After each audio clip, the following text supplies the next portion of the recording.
बताओ जी।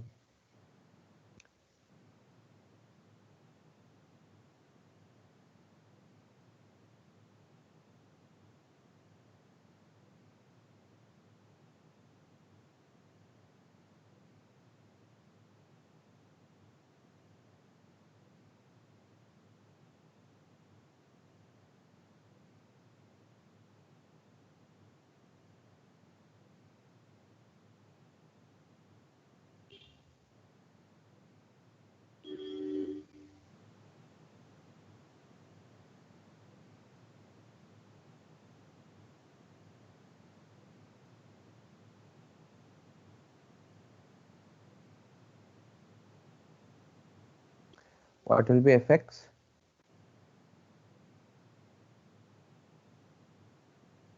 fx क्या होगा? fx 1 to 1, what will be this value? fy 1 to 1 and fz 1 to 1. बताओ ये वैल्यू क्या होगा?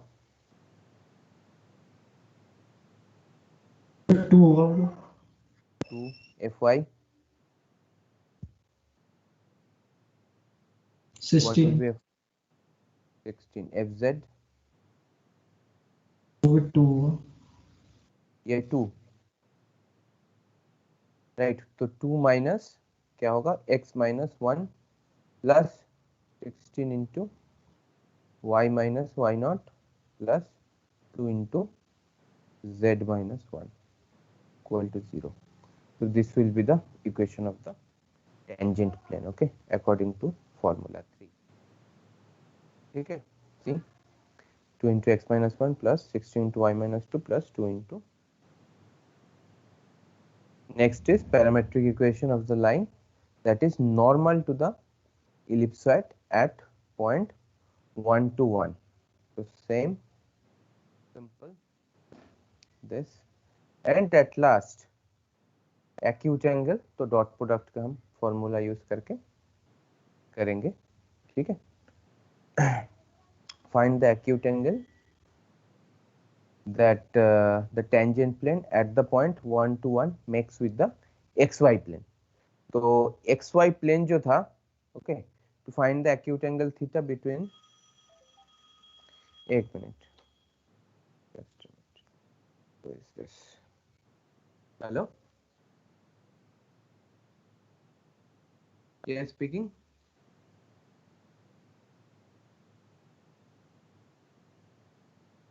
And what about it?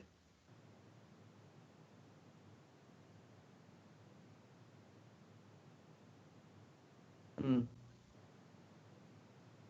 हाँ हाँ हाँ, नहीं नहीं नहीं, यूज कर रहा हूँ।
Sorry for that. ओके, तो देखो यहाँ पे जो हमारा नॉर्मल वेक्टर है, so to find the angle between theta between the tangent plane and the xy plane, we will apply the formula, which is formula 9 is for dot product. So first normal vector is this 2 16 2, okay, ये वाला, and n2 is 0 0 1. And why we are using n2 as 0 0 1, can you tell me? Because हमें xy plane के साथ इस norm आपका जो है angle निकालना है। तो बेसिकली हम जो प्लेन के साथ हमें एंगल निकालना है उसका नॉर्मल वेक्टर का एंगल निकाल रहे। तो एक्स वाई प्लेन का नॉर्मल जो होगा that will be the unit vector along Z axis. Okay, so this is the unit vector along Z axis. Okay,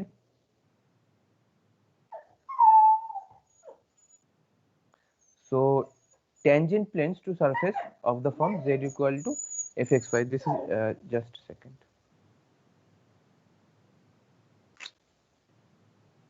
Okay, go ahead. Tangent planes to a surface of the form z equal to fxy. तो इसमें कुछ नहीं करना आपको, capital fxy जो है उसको आपको z माइनस स्मॉल fxy के फॉर्म में लिखना है और सेम फॉर्मूला आपको यूज करना है। ठीक है, there is another example. Find an equation of the tangent plane and parametric equation of the normal line to the surface z equal to x square y at the point 2 1 4. पहले आपका जो the first form was capital f of x y z equal to z constant. Now the form has been changed to z equal to f of x y, because that time we are using the concept of level surface. Okay, simple same formula will be used here.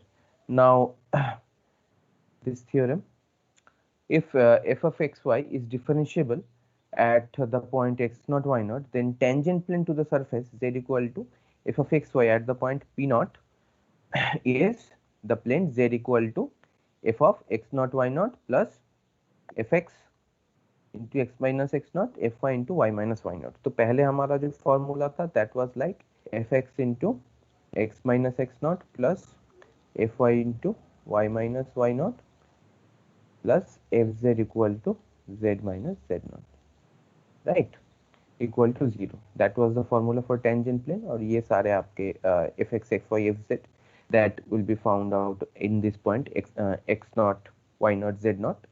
Now in here, as we are taking z equal to f of x y, then our equation has been changed like this. So basically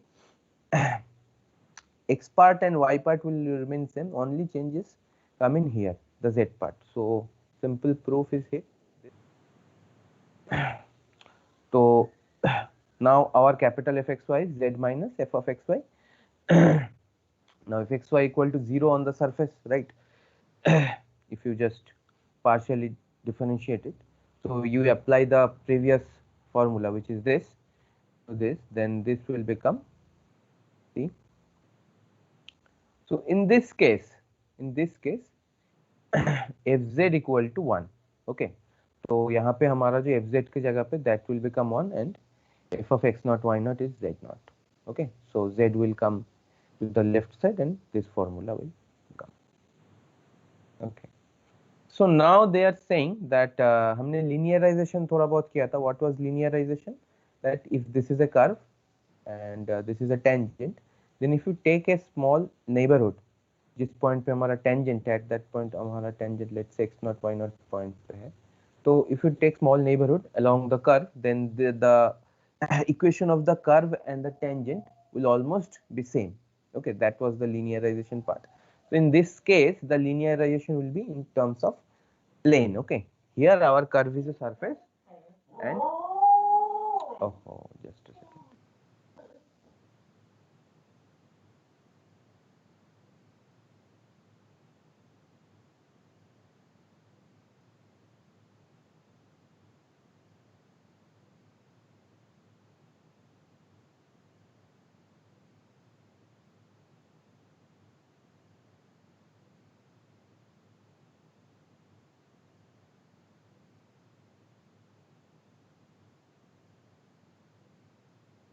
okay, so this is the equation of linearization, which is, we can say that that is the same as the equation of a tangent plane. okay, तो total differential हमने करा था पीछे, so that was same as this. Okay, so delta z is difference of f of xy minus f of x naught y naught, okay, which is equivalent to dz. तो ये जो यहाँ पे जो डायग्राम है, see this diagram, this is really important. This diagram we have studied in terms of line. हमने curve के लिए ये सब किया था, तो एक बार यहाँ पे एक थोड़ा सा समझने की कोशिश करते हैं. देखो what they are saying basically, this is the surface and this is the tangent plane. Now the tangent is at this point. Now what they are saying that delta z is the tangent change in z along the surface z equal to, now यहाँ पे आपका here is your z naught and z could be any point in the surface. So the difference will be like this. They are assuming that z is here and z naught is here. Okay, so the difference is this. Now what is delta z? Delta z is in dz, sorry, dz is the change in z along the tangent plane. तो यहाँ पे अगर आपका z है which is in the tangent plane, so this will be the dz. यहाँ पे आपका z naught है, तो dz और delta z वो है हमारा error.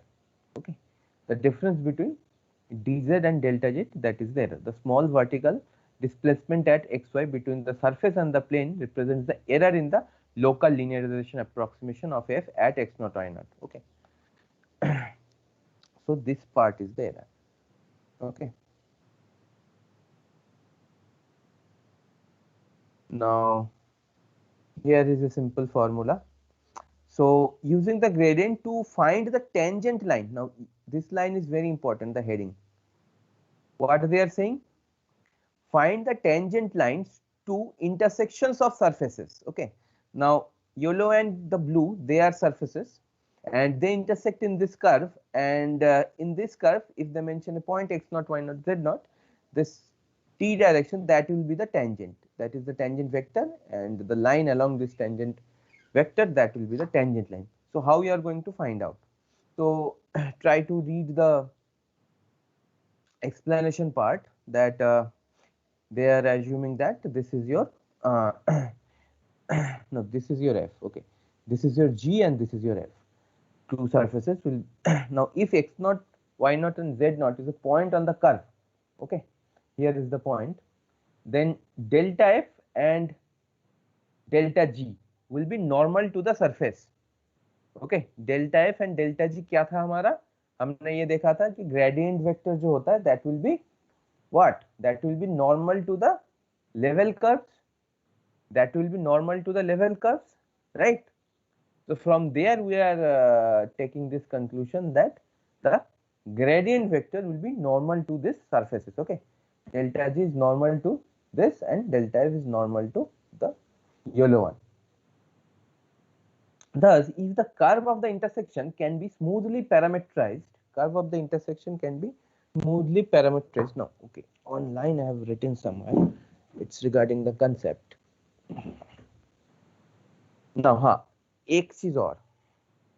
Now, from here, can you observe that tangent planes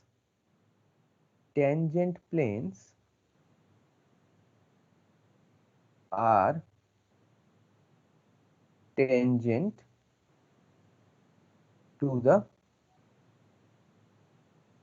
level curves also. Okay, now this is an observation, try to think about it from the previous class. Okay, so this will be really helpful. So what they are saying that this del g and del f, they are normal to the respective surfaces. Okay, thus if the curve of intersection can be smoothly parametrized, then its unit tangent vector t at x naught y naught z naught will be orthogonal to both this gradient vector. Okay, now tangent vector हमें क्या चाहिए, tangent vector to the curve of intersection. Okay, two surfaces will intersect in a curve and we need tangent line to that curve at the point x naught y naught z naught. So does this line make sense to you? And see this diagram, that if the curve of intersection can be smoothly parametrized, means these all gradient things will exist. Okay, continuous differentiable, in this case that is partial differentiation. Okay, fx, fy and fz. Okay, now we are assuming that it can be smoothly parameterized, otherwise this whole scenario will not happen. Okay, if it is not smooth, all the surfaces. Okay, now they are saying that the tangent vector will be orthogonal to both del f and del g. From this diagram you can easily see that कहीं पे भी अगर आप tangent vector, तो basically अगर इस diagram में इस पॉइंट पे अगर हम टेंजेंट वेक्टर ड्रॉ करने की कोशिश करें, तो that will B perpendicular to both these vectors. So consequently, so delta f cross delta g will be non-zero. Okay, delta f cross delta g will be non-zero. Then only we can say that the tangent vector will be parallel to this quantity. Okay, parallel to this quantity. ये non zero होना चाहिए, तभी होगा, क्योंकि हमें नहीं पता कि ये डेल्टा जी और डेल्टा एफ आपस में परपेंडिकुलर है या नहीं. We don't know that. हमें ये देखना है कि ये जो एंगल है और ये जो एंगल है, they should be pi by 2. Okay, तो आपस में मर्ज नहीं हो जाना चाहिए, राइट. अगर ये जीरो हो जाएगा, that means delta G and delta F should be merge. That means the surfaces will be same उस वहां पे. ठीक है, ऐसा सिनेरियो आ सकता है. तो हमें मेक श्योर करना है कि this will happen. Okay, that the cross product of the gradients of those two surfaces at that point where we are drawing the tangent to that intersecting curve, in that case delta f and delta g should be non-zero. Cross product of those delta f and delta g should be non-zero.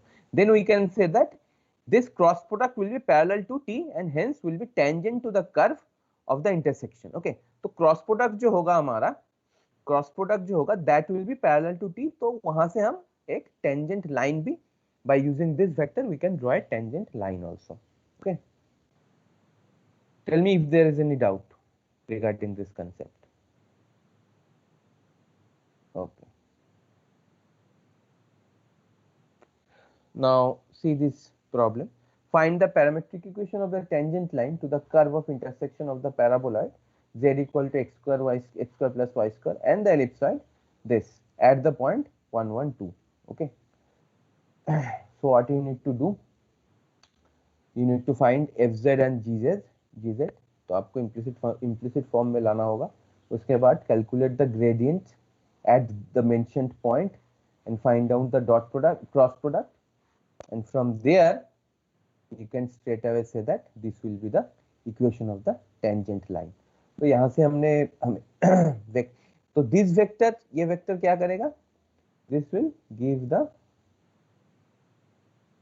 direction of the tangent line. So with this direction and this point 1 1 2 we can parameterize the equation of the tangent. Okay, so they just scale down this vector, which is 6 7 and 2, 6 minus 7 and minus 2, from 12 minus 14 and 4, and this is the straight line 1 1 2. This point will ensure that this line passes through the point 1 1 2, and 6 minus 7 and minus 2 will ensure that this straight line is parallel to the this cross product. So this is the tangent line. Okay, तो इसके regarding आप लोग एक तो problem और कर लो, तो this is important.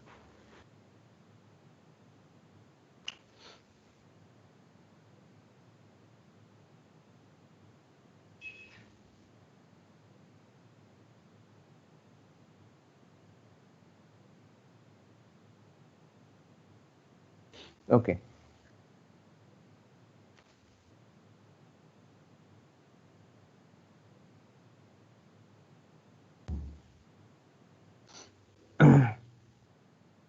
find the parametric equation of the, write down, find the parametric equation for the tangent line to the curve of intersection of the surfaces x square plus y square plus 2z equal to 4 and x equal to 1 at 1 comma 1 comma 1. ये वाला problem कर लो.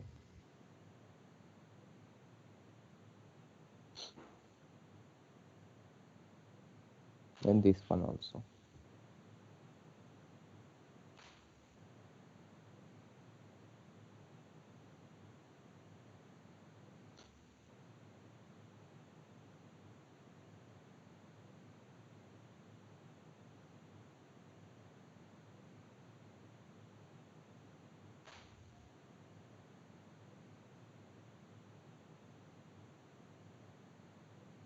Of course, tell me if you guys have any doubt regarding the part we have studied today. करो ये.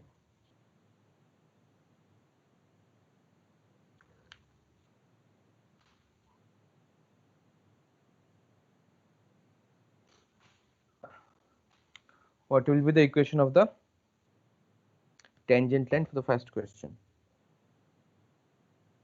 तो आपको पहले क्या निकालना है? पहले आपको f और g फॉर्म करना है, ठीक है. नेक्स्ट आपको delta f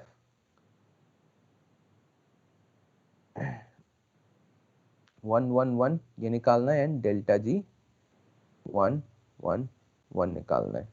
Then you need to find out the cross product of those two vectors.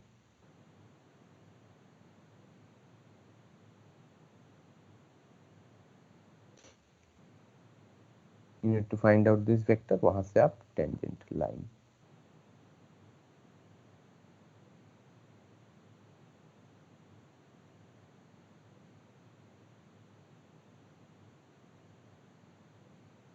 Similarly for this also. Anyone? BC बच्चे हुए इतनी देर में, बताओ.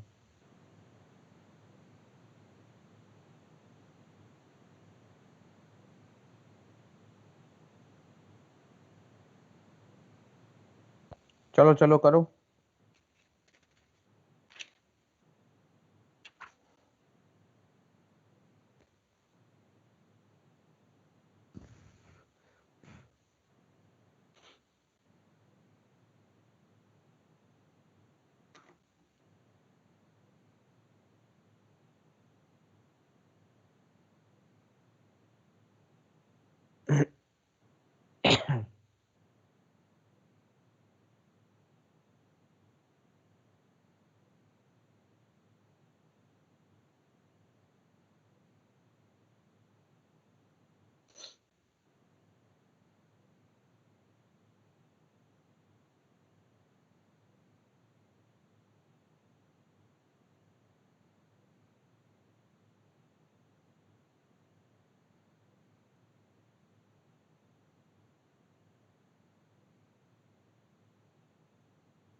क्या हो गया भाई?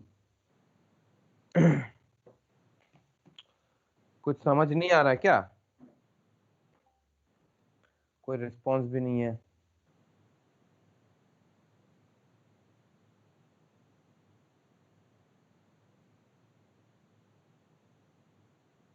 हाँ चंदर,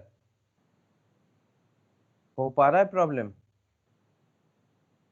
सर मेरे तो ऊपर से गया सब कुछ, मैं तो बाद में देखूंगा ऐसे क्लास के बाद। क्यों क्यों क्यों ऊपर से क्यों गया? वही तो बात है. तो आप लोग कुछ बोल क्यों नहीं रहे हो? कहाँ समझ नहीं आया, क्या नहीं आया,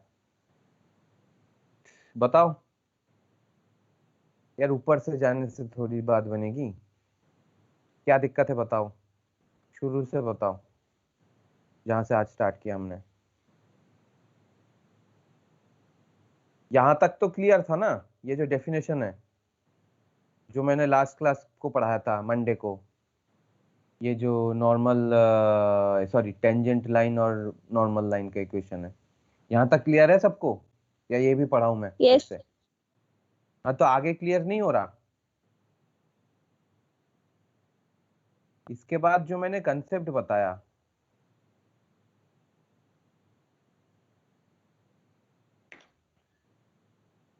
हाँ ना, कुछ बोलते भी नहीं हो।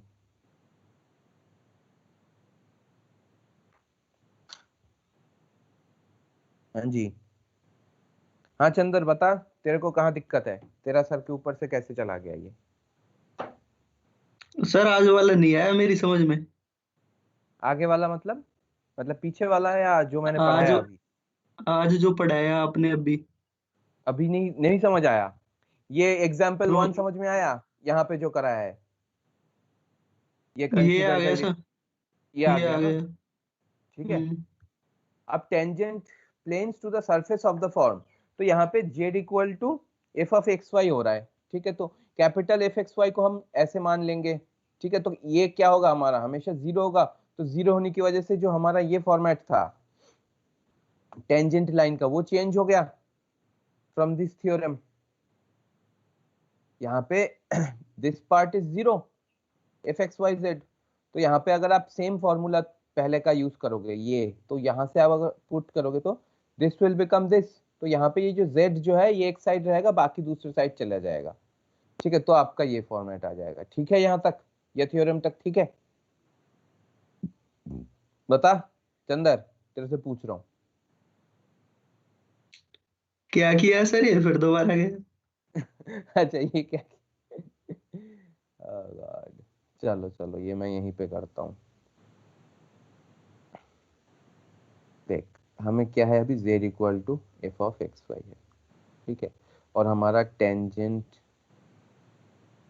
लाइन का जो इक्वेशन है that is f x x not y not z not to x minus x not plus f y x not y not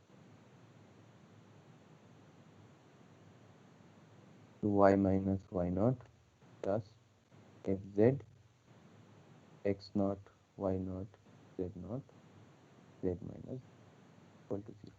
ये हमारा that was formula 3 as mentioned in the book. Now पहले क्या था हमारा, पहले हमारा f x y z equal to constant, ये हमारा सरफेस हुआ करता था। ठीक है, अभी हमारा सरफेस का फॉर्म क्या है ये, तो यहाँ से हम एफ जो है ये होगा, ये कंसीडर करेंगे f of x y z will be z minus f of x y. ठीक है, which is f of x y z is zero. Okay, क्योंकि ये सर हमारा ये जीरो, टेंजेंट लाइन है कि टेंजेंट प्लेन है?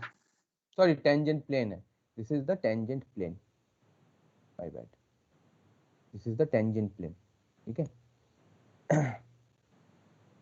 तो अब क्या होगा, अब आप करो, अब यहाँ पे देखो, तो हमारा एफ एक्स क्या होगा इन दिस केस, एक्स के रेस्पेक्ट में डेरिवेटिव करेंगे तो z इक्वल टू कांस्टेंट, तो हमारा स्मॉल f जो होगा that will also be differentiated with respect to x। y के रेस्पेक्ट पे करेंगे z जीरो हो जाएगा और स्मॉल f हमारा fy हो जाएगा, और z के रेस्पेक्ट में करेंगे तो fxy जीरो हो जाएगा, हमारा z को हम डिफरेंशिएट कर सर रहे हैं। F x y z equal to z minus f x y जो एक कंसिडर किया है ना, बस हमने हाइपोथेटिकली। हाँ हाँ हाँ, कंसीडर किया है हमने, हाइपोथेटिकली भी नहीं है ये वैसे तो, क्योंकि प्रॉब्लम में हमें इसी तरह से परस्यू करना होगा आगे। ठीक है, ओके। अब ये तीन वैल्यू आ गया, this three values in our hand. ठीक है, अब आप इस फॉर्मेट में इसको पुट कर दो, इस फॉर्मेट में, ये जो हमारा इक्वेशन फॉर्मूला 3 था टेंजेंट प्लेन का, तो उसमें अगर आप पुट कर दोगे तो दिस विल हैपन। तो यहाँ पे z सिर्फ इस साइड रहेगा और बाकी सबको आप उधर भेज दो, तो ये आ गया आपका। ठीक है, अब बता, आया समझ में? Yes sir, now got it. Now got it. ठीक है, लीनियराइजेशन वाला छोड़ दे, वो उतना ऑब्जर्वेशन इंपॉर्टेंट नहीं है, क्योंकि लीनियराइजेशन आप लोगों के सिलेबस में भी नहीं है। फिर ये वाला दिस इज ए ऑब्जर्वेशन। ठीक है, इसका एप्लीकेशन उतना है नहीं, tangent planes and total differential. तो टोटल डिफरेंशियल का जो dz का जो फॉर्मूला है ये हमने ये देखा था पहले। ठीक है, f x x not y not x minus x not and f y x not y not y minus y not. तो इसको हम इस डायग्राम के जरिए समझते हैं। यहाँ पे क्या है, this is the surface z equal to f x y, यहाँ पे हमारा x not y not z not point है। अब डेल्टा z जो है दैट इज, यहाँ पे हमने देखा delta z is fxy minus x0 y0, x0 y0 is the fixed point, xy is the variable point, ठीक है। तो यहाँ पे अगर हम मान लेते हैं यहाँ पे आपका xy पॉइंट है, ठीक है, तो हमारा जो डेल्टा z होगा, delta z will B this quantity, इस पॉइंट से इस पॉइंट तक z एक्सिस के ऊपर, ठीक है। ये जो डिफरेंस होगा that will B delta z, जो यहाँ पे मेंशन है। और dz को ये क्या कह रहे हैं, dz को क्या कह रहे हैं, dz इज दिस क्वांटिटी, ठीक है। तो graphically they are saying that dz is the change in z along the tangent plane from p0 to q। यहाँ पे लीनियराइजेशन वाला कंसेप्ट आता है, ठीक है, टोटल डिफरेंशियल के केस में। टोटल डिफरेंशियल अगर चाहिए तो मैं फिर से एक बार पढ़ा दूंगा, अगर आप भूल गए तो, या फिर एक बार आप लोग जाके देखना, मैं पढ़ा दिया है टोटल डिफरेंशियल, ठीक है। तो वहां पे जो dz है दैट इज दिस, एक वेरिएबल पॉइंट xy जो है हमारा दैट इज इन हियर, ठीक है, सरफेस में, और एक दूसरा वेरिएबल पॉइंट है टेंजेंट प्लेन में। तो ये डिनोट करता है z0 पॉइंट से dz, और अगर आपका सरफेस में होगा that will B delta z, ठीक है। ऑफ कोर्स dz जो होगा, हमने लिमिटिंग डेफिनेशन देखा था डिफरेंशिएट के, delta z will be converted to dz। तो वहां पे जो डिफरेंस है, इस एरर को जीरो करने का तरीका ही हमारा लिमिट है, ठीक है। ये जो difference between delta z minus dz, ये जो एरर आ रहा है, इसी को हम जीरो करते हैं by using the limiting definition of differentiation, जो हमने टोटल डिफरेंशियल में देखा था, या फिर डिफरेंशिएशन के डेरिवेटिव उसमें देखा था, जो एप्सिलॉन डेल्टा वाला लिमिट वाला फॉर्मूला है, ठीक है, उसमें। तो ये एक कंसेप्ट है basically, they are just telling about that this is the illustration of the total differential in 2 dimension, okay, 3 dimension. Now ये इंपॉर्टेंट है, ये प्रॉब्लम्स आपके उसमें आएंगे। अब ये अच्छे से समझो, ये मैं फिर से समझा देता हूं।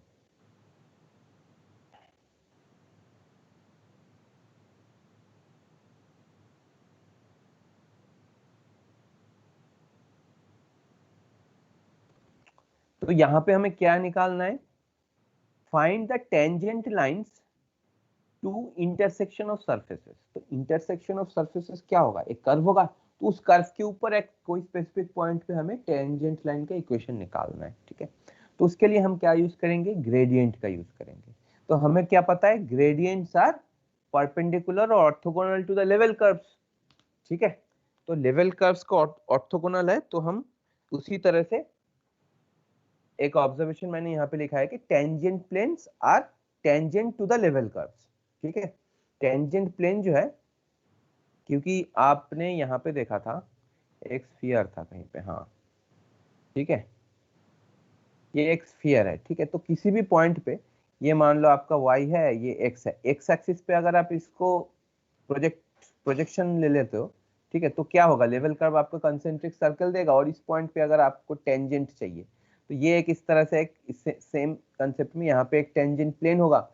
नाउ यहाँ पे जो आपके लेवल कर्व्स होंगे, उस कर्व के अकॉर्डिंग उस कर्व को भी टच करेगा ये आपका टेंजेंट प्लेन है, और लेवल कर्व जो है ऐसे ऐसे टच करेगा।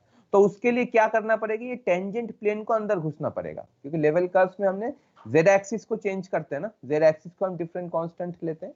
तो मेरा कहना है कि जो टेंजेंट प्लेन है that will also act as tangent to the level curves, तो उस कंसेप्ट को ध्यान रखो और उसके बाद देखो। तो from that concept, tangent planes are tangent to the level curves, what we can say that, हमने देखा था कि gradients are what, gradients are tangent to the level curve, ठीक है। So in this case we can say that gradients are, sorry बार मैं गलत कर रहा हूं, gradients are normal to the level curve. हमने पहले देखा था कि gradients are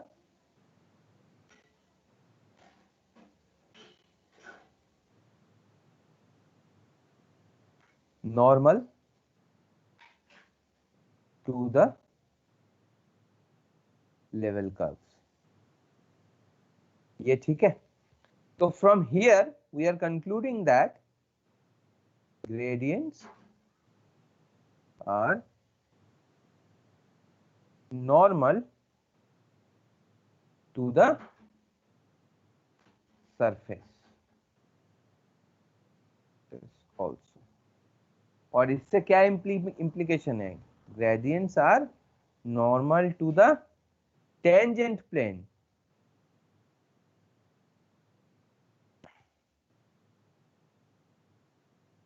at a specific point. बताओ ये जो दो लाइन है ये समझ में आया कि नहीं आया? Gradients are normal to the surfaces, ये तो समझ में आ गया आपको? ये भी नहीं आया समझ में?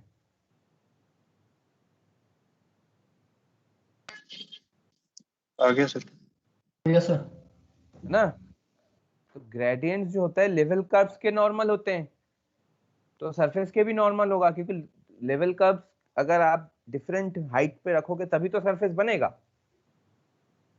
ठीक है, जैसे एक लाइन है या एक कर्व है, एक लाइन या curve consist of infinitely many points. Similarly, a surface consists of infinitely many lines.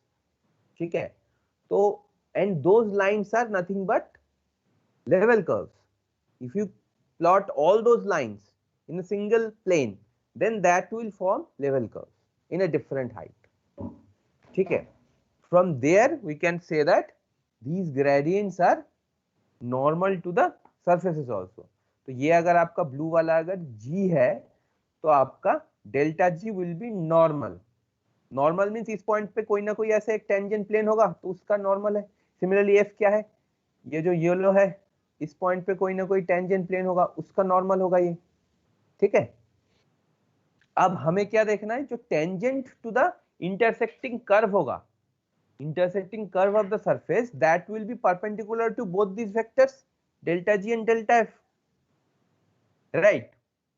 So how you are going to now, if you calculate the cross product between delta g and delta f, then you can find out any vector which is parallel to the tangent vector and perpendicular to both these vector. We know that cross product give us, if you follow the thumb rule of vector multi cross product, ठीक है, thumb rule कहते हैं हम ना delta f और delta जी को, तो delta F cross delta G हो रहा है, तो यहाँ पे हो रहा है, ठीक है, यहाँ पे उल्टा हो रहा है, अगर हम अप्लाई करेंगे तो टेंजेंट इस साइड आएगा वैसे तो।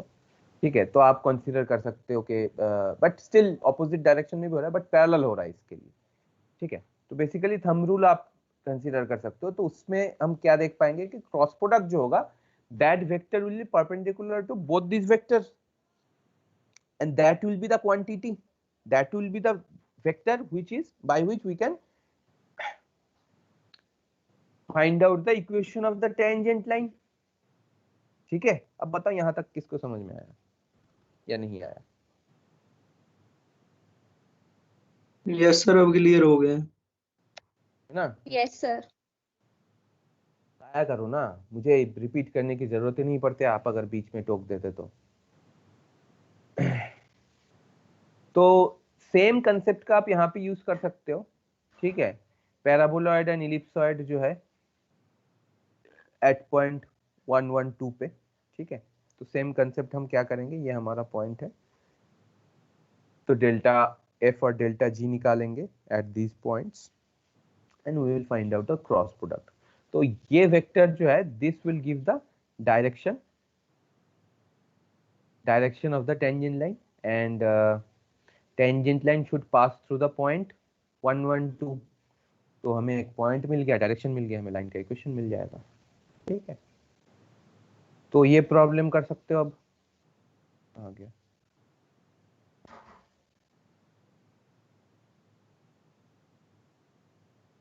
Can you do this problems? ऐसे प्रॉब्लम्स आएंगे आपके, ये आप कर सकते हो। अभी आपको ये सब निकालना है, करो करो फटाफट करो खुद से, ये दो प्रॉब्लम करो, चलो। सर वो बस 2z हमारा, लिखा है। हाँ 2z लिखा है, x square plus y square plus 2z equal to 4।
Sir उनका क्रॉस प्रोडक्ट आएगा 2j माइनस 2k।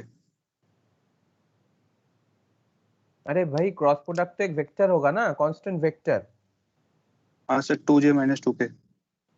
अच्छा 2j minus 2k, okay okay ठीक है। तो ये बेसिकली आया आपका 0 2 माइनस 2, ठीक है। हाँ और सर ये पॉइंट क्या डायरेक्शन आ है, गई।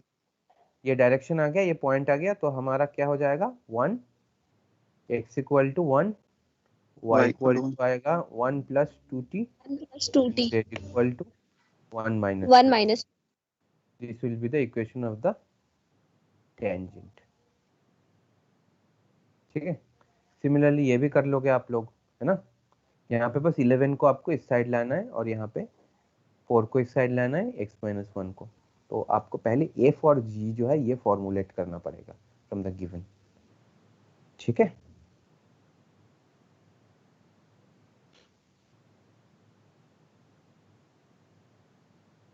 दूसरा भी कर लो फटाफट। सर सेकंड के केस में 78i minus 78j आ रहा है tangent vector 78i minus 78j, जे। तो इसको रिड्यूस कर लो ना, तो ये आ गया i माइनस j बेसिकली, है ना। Yes sir. मैं डायरेक्शन ही चाहिए और तो कुछ चाहिए नहीं। तो इसका इक्वेशन क्या हो जाएगा, x equal to 1 plus t, y equal to 1 minus 1 2 minus and z equal to 3। ये हो जाएगा हमारा टेंजेंट लाइन का इक्वेशन, ठीक है। तो दीज आर ऑल, मतलब आप लोगों ने जैसा बोला है उस तरह से मैंने कराए, तो देख लेना कैलकुलेशन अगर आप भी लोग रिड्यूस कर सकते हैं। हाँ रिड्यूस कर सकते हैं ना, हमें ये सिर्फ डायरेक्शन पर्पस के लिए चाहिए। We need only the direction. 78 तो डायरेक्शन में कुछ मदद तो कर नहीं रहा, तो इसको 78 से डिवाइड कर दो जस्ट, ठीक है। चलो आगे बढ़ते हैं हम लोग। अब हम चलेंगे maxima minima and saddle point, और you can say extrema. Maxima minima saddle point, ये जो आपका लास्ट पार्ट है, ठीक है। तो यहाँ पे कुछ कुछ थ्योरीज है, तो बिफोर गोइंग इनटू दैट, तो हमारा जो फंक्शन है that is from R2 to R, ठीक है। तो let's study some set theory on R2। तो R2 में अगर हम सेट थियरी स्टडी करेंगे,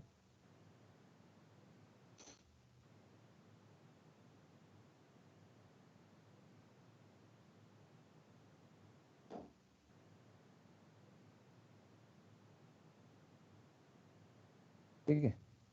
तो R2 में हमें देखना है open set, closed set and the अब बताओ यहाँ पे रियल में आपको ओपन इंटरवल पता है, क्लोज्ड इंटरवल पता है, और क्या पता है आपको, half open half closed interval पता है। तो सिमिलरली यहाँ पे भी सेमी ओपन और क्लोज्ड सेट्स, ठीक है। तो ओपन सेट क्या होगा, अगर मैं लिखना चाहूं, let's consider this set,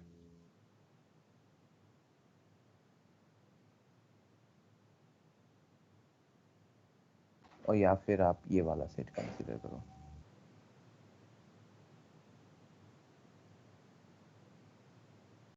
this set, या फिर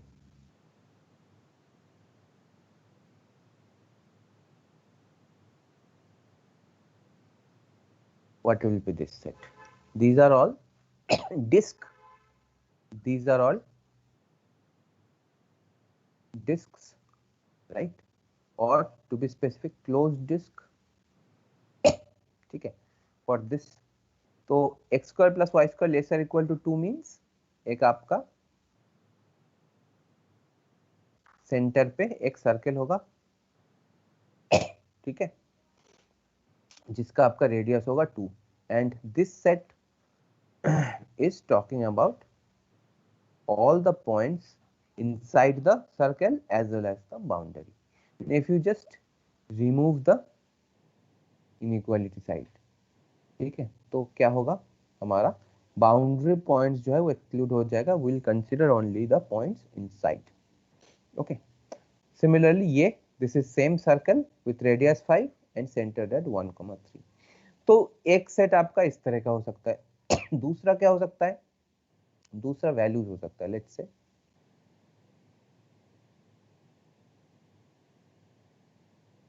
what is this? This is what? X lies between 1 to 2, y lies between 4 to 5. तो ये सेट क्या है हमारा? X lies between 1 to 2. तो ये कौन सा रीजन होगा? Can you tell me? x equal to 1, x equal to 1 पे एक लाइन होगा, x इक्वल टू 2 पे दूसरा लाइन, sorry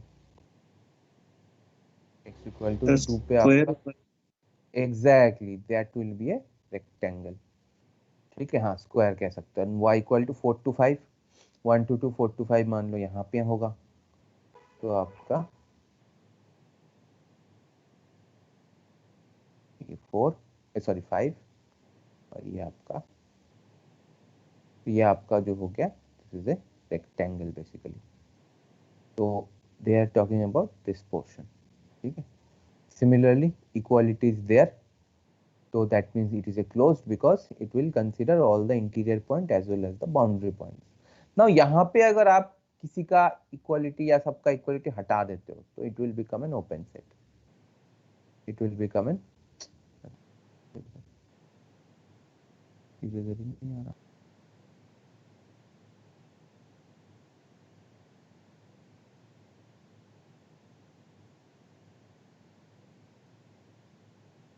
I don't know why the eraser is not.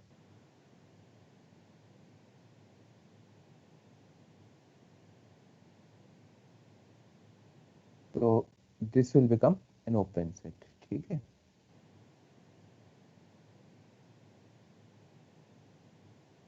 तो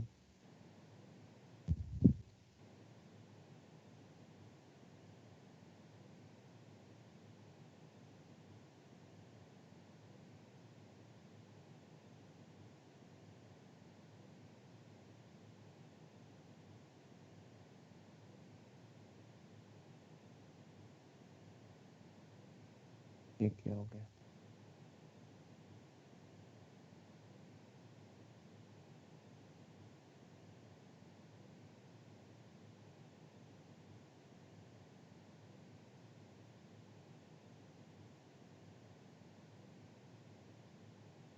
एक मिनट इसको एक बार.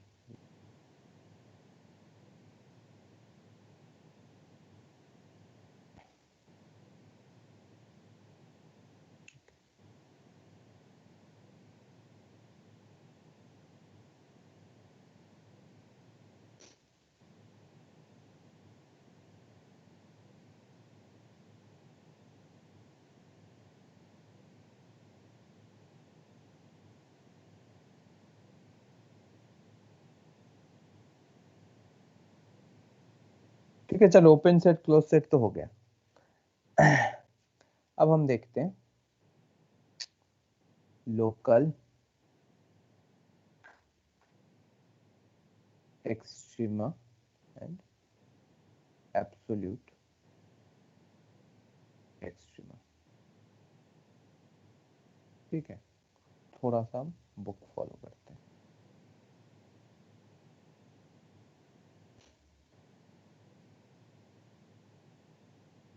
ओके, तो देखो this is just the analogous concept जो हमने वहां पे देखा था in one dimension maximum minimum. उस वही सारी चीजों को हम यहाँ पे भी देखेंगे. तो relative maxima and absolute maxima.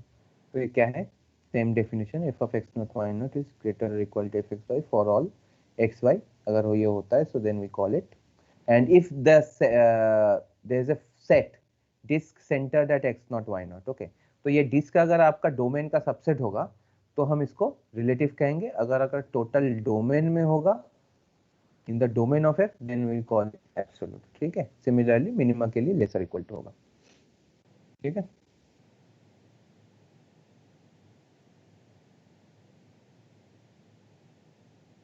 Next is bounded set.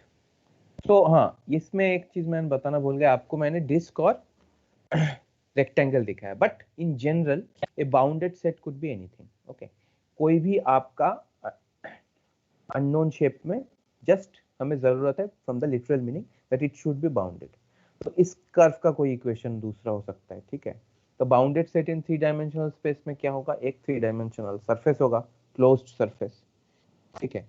तो उसको हम बाउंडेड कहेंगे। उसका अगर बाउंड्री पॉइंट और सरफेस में जो पॉइंट्स है वो अगर इंक्लूडेड होगा that will be closed bounded set. अगर बाउंड्री पॉइंट इंक्लूडेड नहीं होगा तो उसको हम open bounded set, open set कहेंगे। Bounded set but that is open, open bounded set. Next comes the extremum value theorem. So this is also an analogous concept. It says that if f of xy is continuous on a closed and bounded set in R, R stands for the region, okay. Region kahan pe? That means it is a subset of the domain which is R2, okay. Then f has both an absolute maximum and an absolute minimum on R, okay. तो पूरे R, तो क्या यहाँ पे conditions है, function has to be continuous and the set R should be closed and bounded. Then we can say, so two conditions. First condition, the function should be continuous, and second condition says that the region, और जहां पे हम लोग निकाल रहे हैं, और the domain should be closed and bounded, या डोमेन का कोई सबसेट जहां पे हम लोग देख रहे हैं। Then we can say that f must have both absolute maximum and minimum, जैसे हम रियल वैल्यूड फंक्शन में करते थे। दैट अगर आपका एक फंक्शन ab to r है, ठीक है, और फंक्शन कंटिन्यूअस है, तो ये क्लोज्ड एंड बाउंडेड सेट है, ठीक है, क्लोज्ड इंटरवल है। So there we can say that the function must have absolute maximum and absolute minimum. Same condition will hold here. Okay. And now this is intuitive, right? If the function is continuous in this closed interval, okay, then it must have a maximum. Or the function could be constant function. तो उसमें सब सारे points जो है maximum और सारे points minimum. Similarly in this case also. Okay, तो ये remark जो है, this is important. Now let's try and understand this remark. If any of the conditions in the extreme, अभी जो मैंने बताया, extreme value theorem fail to hold, then there is no guarantee that an absolute maxima or absolute minima exist on the region R. Thus, a discontinuous function on a closed and bounded set did not have any absolute extrema, and a continuous function on a set that is not closed and bounded is also need not have any absolute extrema. Okay.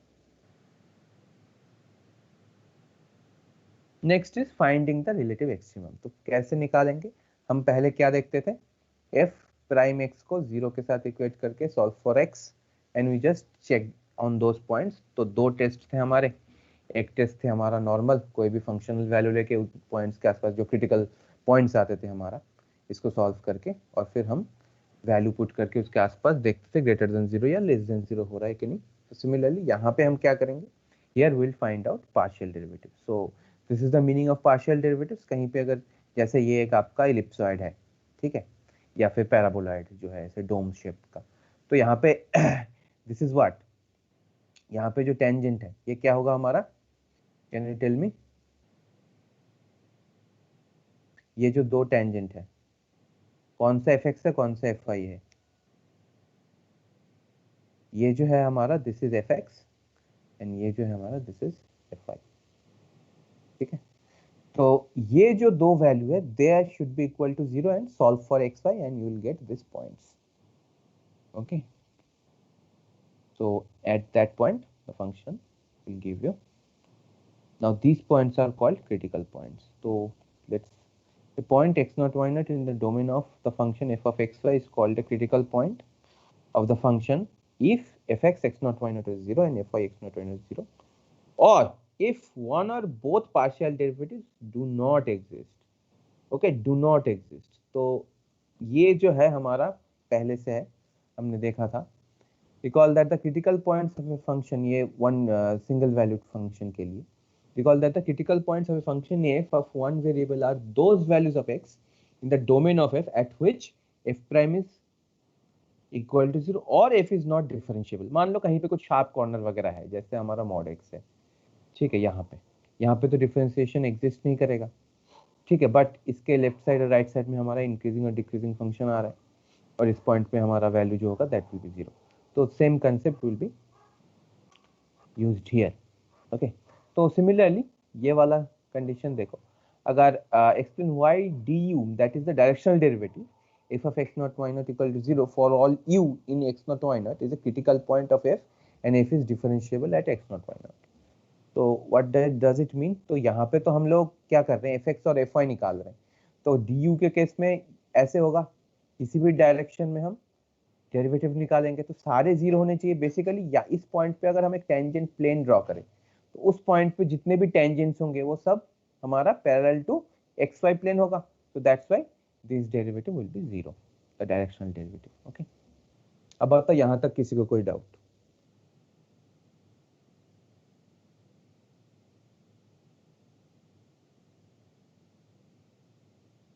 Waiting. Sir आपने जो अभी बोला दोबारा repeat कर दो sir उस वाले को। कोई स्पेसिफिक जगह नहीं है? सर ये वाला जो आपने अभी आपने बताया अभी, ये वाला टॉपिक, यही वाला topic. Directional derivative. Sir yes. तो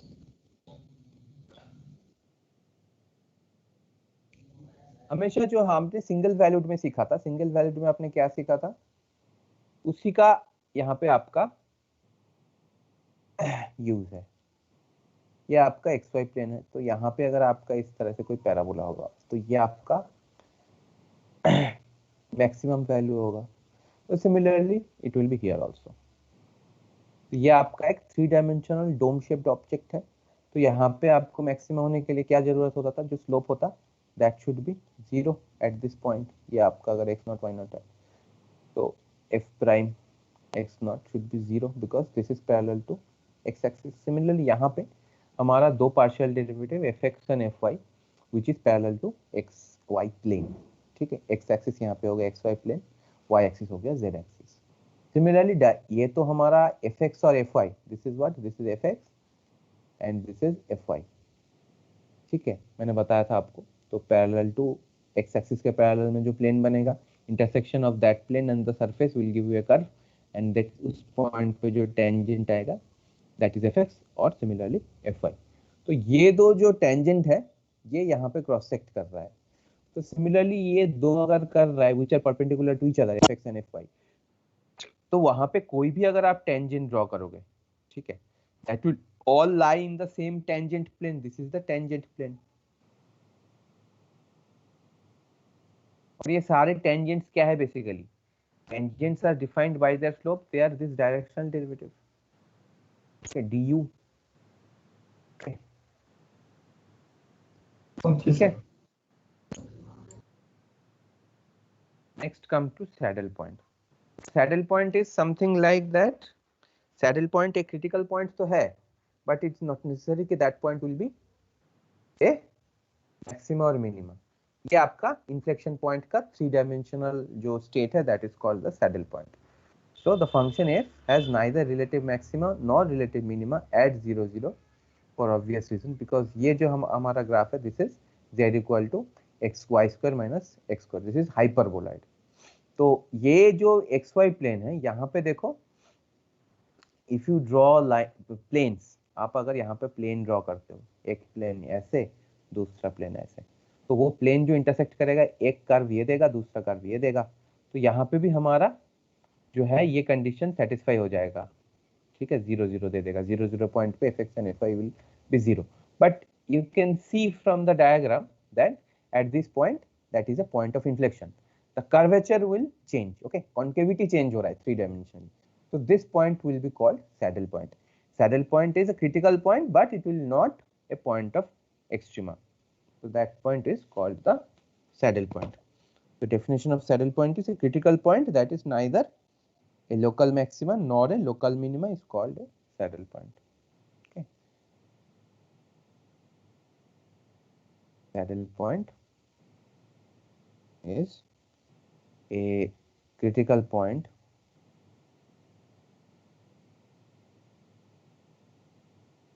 that is neither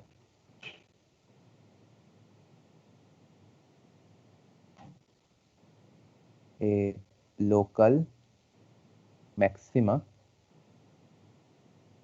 nor a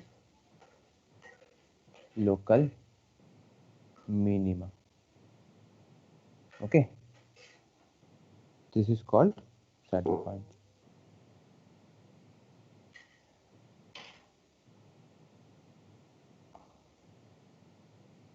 Next,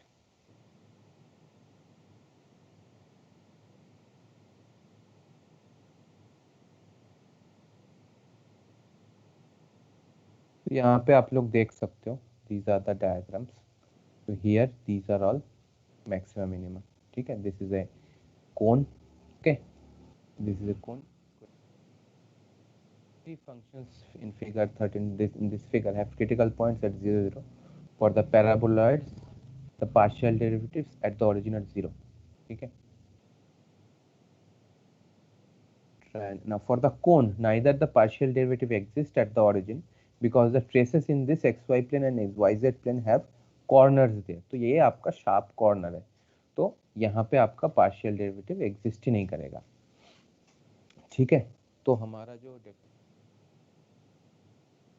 critical point का a point x naught y naught in the domain of a function f of x y is called a critical point of the function if fx x naught y naught and fi y x naught y naught is equal to 0 or if one or both partial derivative does not exist at x naught y.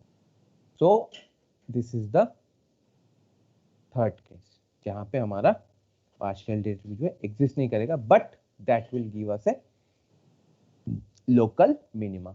That will give us a local minima. So fx00 and fy00 does not exist relatively and absolute minima at 0, 0. Relative and absolute minimum at 0, 0, but they do not exist at this point. Okay. तो absolute minima और maxima check करने के लिए जो हमारा पहले वाला method था is this.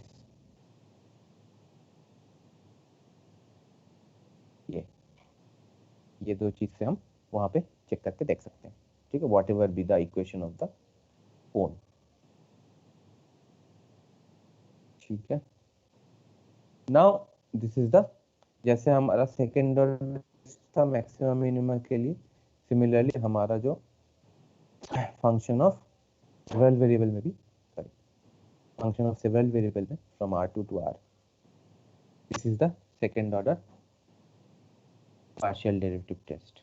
तो इसको आप ऐसे याद रख सकते हो, दिस इज बेसिकली डिटरमिनेंट जो है इस तरह का fxx at d is this determinant fxx fyy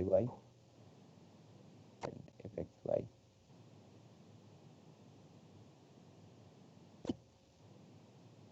This is the determinant. So now इसका प्रूफ की जरूरत नहीं है, proof not required.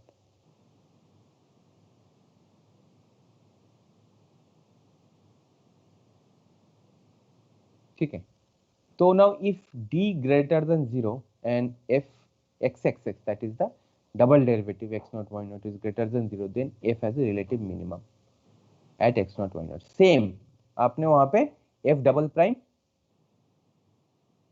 x naught पे अगर ग्रेटर देन 0 होता हमारा मिनिमा आता relative in first derivative test, sorry function of one variable में. Similarly, fxx less than 0 relative maximum. So in both the cases, this determinant should be greater than 0. Now, if the determinant is less than 0, then we can say that f has a saddle point there. If determinant is equal to 0, then no conclusion can be drawn regarding that point. Okay, understood? तो इस expression को याद रखने के लिए आप इस determinant का ध्यान रखना, fxx, fyy और in this diagonal fxy. ठीक है.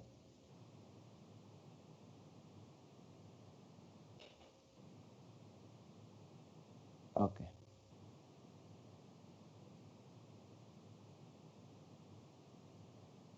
ना बताओ अब तक किसी को कोई doubt? Till here do you have any queries or some gray area where you don't understand the concept clearly?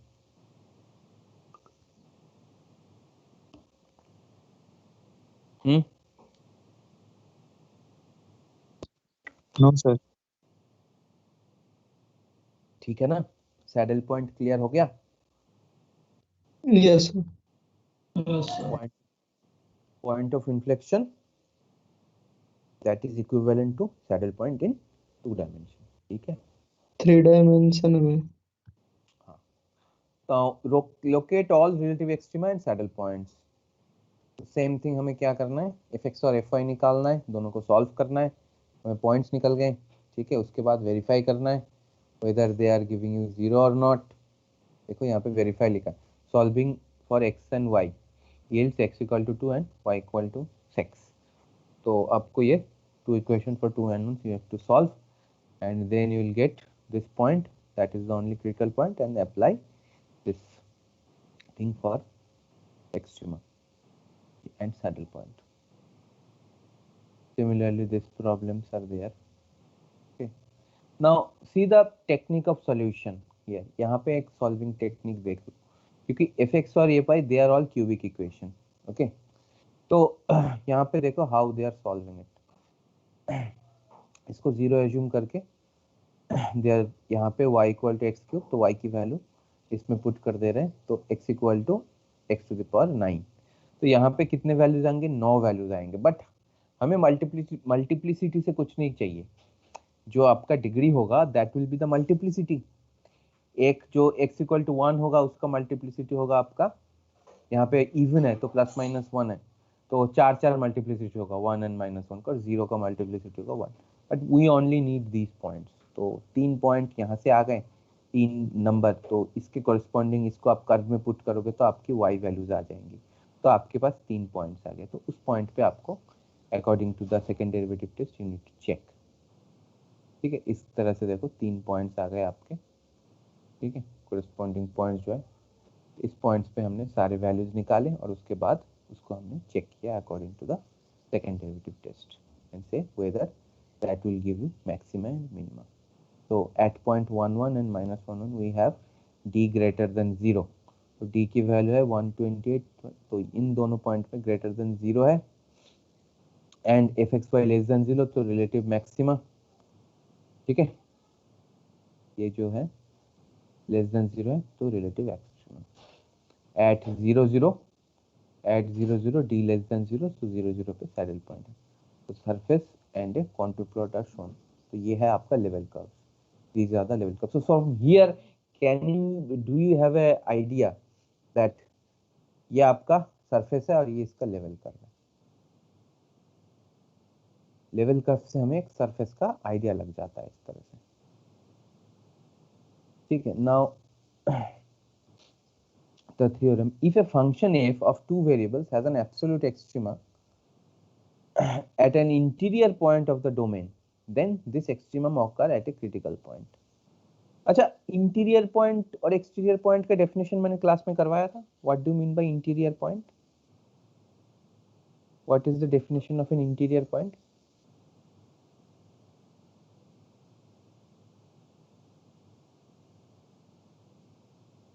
Interior point का डेफिनेशन क्या है? लेट्स से एक सेट है A which is a subset of R2. ठीक है, और let's consider a point, let's say A cap which belongs to capital A. A cap is basically what? Let's say x0 y0. ठीक है, so when this A cap will be an interior point of A, what will be the mathematical condition? Can you tell me?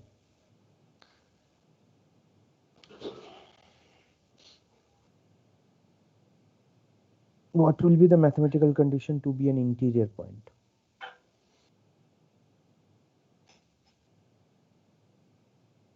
Mathematical condition will be if you choose a neighborhood centered at A cap, एक epsilon radius का अगर आप A cap के according मान लो A जो है आपका R2 में ऐसा है, तो यहाँ पे आपका ए कैप है। तो यहाँ से एप्सिलॉन रेडियस का एक अगर आप नेबरहुड ले लो, and if all the points in the neighbourhood are inside the set capital A, inside the set capital A, then we call that point A cap is an interior point. Okay, exterior point किसे कहेंगे? फिर से आप अगर एक epsilon neighbourhood निकाल पाते हो जिसका सारा कोई भी पॉइंट उस सेट का नहीं है तो उसको एक्सटीरियर पॉइंट कहेंगे। बाउंड्री पॉइंट किसे कहेंगे? अगर आप एप्सिलॉन नेबरहुड का एक सेट लेते हो यहाँ पे, तो कुछ सेट ए के अंदर का रहेगा, कुछ सेट बाहर का रहेगा, then that point will be called the boundary point. ठीक है, अंडरस्टूड इंटीरियर पॉइंट का डेफिनेशन? सर ये जर्नली तो है, मैथमेटिकल फॉर्म कहाँ है? हाँ, मैथमेटिकल फॉर्म मैं बताता हूँ ना अभी। मैथमेटिकल फॉर्म क्या होगा? अभी आपको मैंने सेट का वो दिखाया, मैंने आपको सेट दिखाया अभी। मान लो आपका एक पॉइंट है x0 y0, ठीक है, बिलोंग्स टू R2, और हम एक सेट ले लेते हैं, इसको सेंटर करके एक सर्कल, तो उस सेट क्या होगा? ये set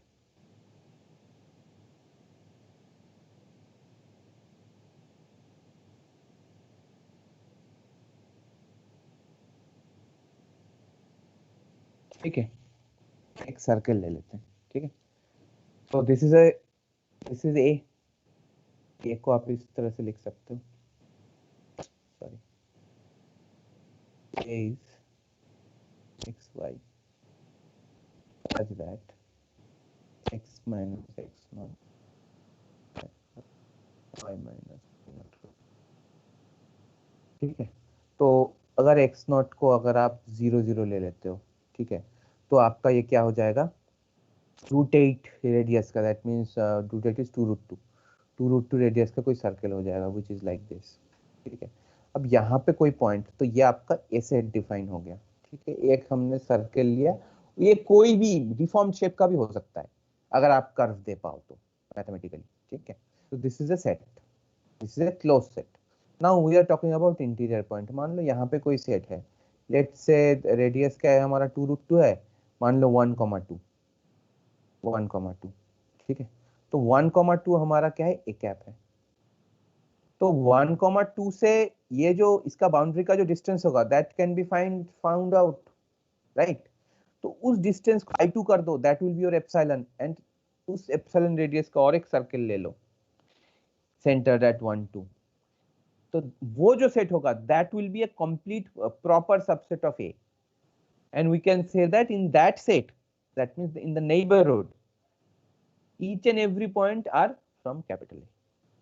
Now is it mathematical enough for you?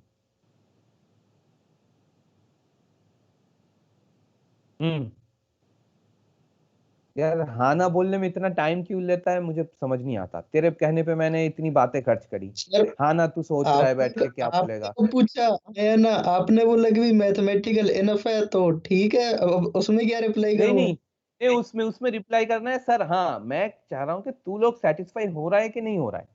तो अगर नहीं हो रहा है तो मुझे बता, तो मैं आगे ओके बढ़ूं। सर, तो अगर नहीं आ नहीं है गया तो समझ ना, में। मैंने सोचा इसका कोई रिप्लाई ही किया करूं मैं। हाँ या ना रिप्लाई करना है। अगर मैथमेटिकल एनफ तेरे लिए हो रहा है तो यस करना है, नहीं हो रहा है तो नो करना है। बैठा थोड़ी रहना है चुप करके। तो मुझे समझ में कैसे आएगा? मैं तेरा फेस तो देख नहीं सकता यहाँ से बैठ के। इससे क्या होता है? सिंपली टाइम वेस्ट होता है। मैं चाहता नहीं कि मैं जल्दी जल्दी में करा दूं ये कंसेप्ट। चलो,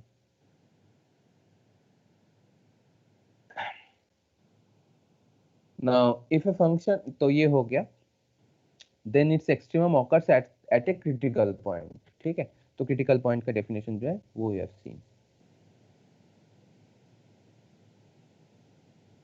ठीक है। इसका प्रूफ आप लोग देख लेना, प्रूफ में उतना कुछ खास है नहीं। Now, finding absolute extrema on closed and bounded sets. Now, how to, ये बड़ा important है, how to find the absolute extrema of a continuous function f of two variables on a closed and bounded set R. तो R is closed and bounded set, तो boundary points are included as well as the interior points. So first step will be find the critical points of f that lie in the interior of R. ठीक है, तो इसके लिए हमें क्या करना है, fx और fy को 0 के साथ इक्वेट करके सॉल्व करना है. ठीक है, तो हमें कुछ xy पॉइंट्स मिल जाएंगे. ठीक है, जो हमारा R के इंटीरियर में होगा. अब find all boundary points at which the absolute extrema can occur. ठीक है, सारे बाउंड्री पॉइंट्स देखने हैं हमें जहां पे हमारा एब्सोल्यूट एक्सट्रीमा ऑकर कर सकता है. ठीक है, तो हम बेसिकली बाउंड्री पॉइंट्स पे चेक करेंगे फंक्शनल वैल्यू के साथ whether they will be greater than 0 or less than 0. तो वैसे हम अभी हम एग्जांपल के जरिए समझेंगे. Evaluate f of xy at the points obtained in the preceding steps. The largest of these values is absolute maximum and smallest is the minimum. ठीक है, तो अब हम एक प्रॉब्लम देखते हैं. तो सिंपल एक सेट दिया है. तो दिस इज बेसिकली, आपको ध्यान रखना है, this is not the graph of FX, this is the domain. Okay, ये डोमेन है फंक्शन का. Function is defined from this set A. This function is defined from A to R, where A is a subset of R2. ठीक है, A को जो है इस तरह से एक ट्रायंगुलर शेप में. So this is a closed triangular region R with vertices 0, 0, 3, 0 and 0, 5. ठीक है, तो find the absolute maximum and minimum values of fxy in this domain. ठीक है, तो डोमेन को इस तरह से इन्होंने बाउंड कर दिया. So this is what, this is a first observation क्या है, this is a closed and bounded set. ठीक है, तो अब हमें क्या करना है, तो यहाँ से हमने क्रिटिकल पॉइंट निकाल लिया which is interior, which is not in the boundary. 1,2 जो है वो हमारा इंटीरियर पॉइंट में है. ठीक है, that means it is inside, properly inside the domain. That means here you can find an epsilon neighbourhood which lies inside the triangle. Okay, so next is what, next we want to determine the locations of the points on the boundary of R at which absolute extrema might occur. अब हमें क्या करना है, ये जो boundary points है, boundary points are what, 0, 5 and 0, 0, this is a straight line. 0, 0 to 3, 0, that is a straight line, and 0, 5 to 3, 0, that is a straight line. तो हमें उस स्ट्रेट लाइंस के ऊपर जितने भी पॉइंट्स है उसमें हमें चेक करना है whether they will give you boundary points or not. ठीक है, तो वो कैसे करेंगे हम देख लेते हैं. तो the boundary of R consists of 3 line segments, each of which will treat separately. ठीक है, तो पहले हमारा क्रिटिकल पॉइंट निकल गया. अब हम बाउंड्री पॉइंट को चेक करके फिर से वापस आएंगे क्रिटिकल पॉइंट पे चेक करने के लिए. ठीक है, by second derivative test. The line segment between 0, 0 and 3, 0, the equation, the line segment will be y equal to 0. ठीक है, simplifies to function of single variable. तो यहां से अगर y इक्वल टू 0 आप इस पे पुट कर दो, तो पुट इट हियर. ठीक है, तो हमारा fxy क्या हो जाएगा, ux हो जाएगा. तो ये सिंगल वेरिएबल में हो गया. ठीक है, तो यहाँ पे हम जो हमारा नॉर्मल जो टेस्ट था फॉर सिंगल वैल्यूड फंक्शन वो हम यहाँ पे यूज कर सकते हैं. u प्राइम x क्या दिखाया हमने, 0 दिखाया, which is a non zero constant. thus the extreme value of ux occur at end points x equal to 0 and x equal to 3. ठीक है, तो यहाँ से हमें क्या पता चला, what can you find out? यहाँ से हमने ये वाला फिर से मैं बता रहा हूँ how they are doing it. तो हमें क्या देखना है, एक्सट्रीमम वैल्यू चेक करना है. ठीक है, कहाँ पे, बाउंड्री. तो बाउंड्री क्या है, 0, 0 से 3 तक का जो लाइन है ये है, ये हमारा बाउंड्री पॉइंट है. तो ये क्या है, basically y equal to 0 is the straight line. ठीक है, यहाँ पे x आपका लाई करता है 0 to 3. ठीक है, तो हमने क्या किया, हमने ux कहाँ से निकाला, fxy हमारा जो था वहां पे हमने y इक्वल टू 0 पुट कर दिया.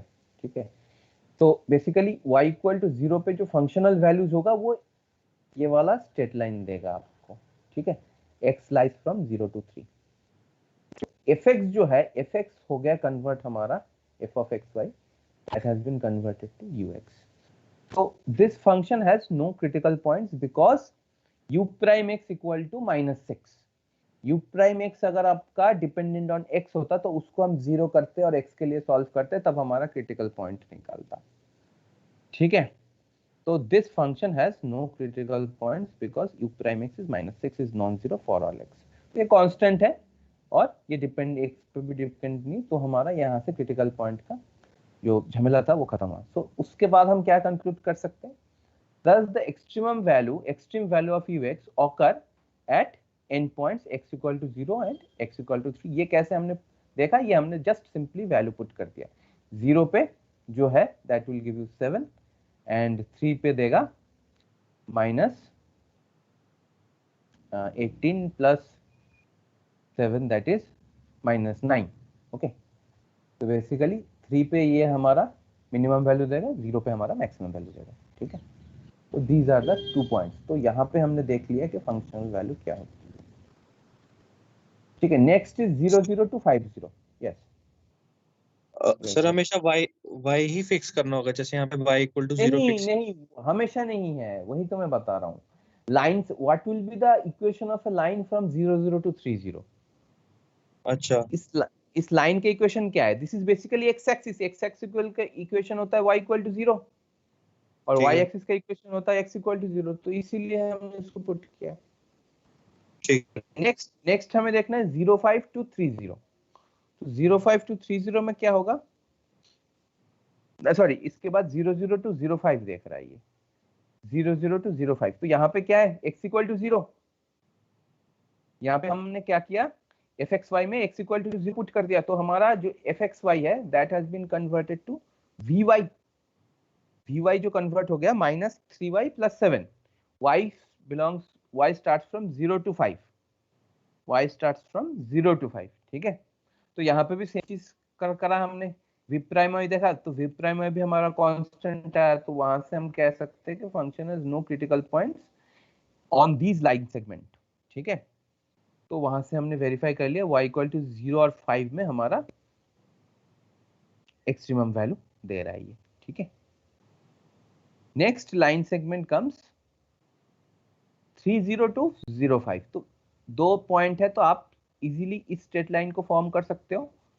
ठीक है, by this formula y minus y naught equal to m into x minus x naught, where m is y minus m क्या होगा, y2 minus y1 divided by x2 minus x1। यहाँ पे x1 y1 and x2 y2 is 0 and 05। So by using this formula you can easily form the equation of this line। ठीक है, and हमारा जो value of x होगा that is from 0 to 3।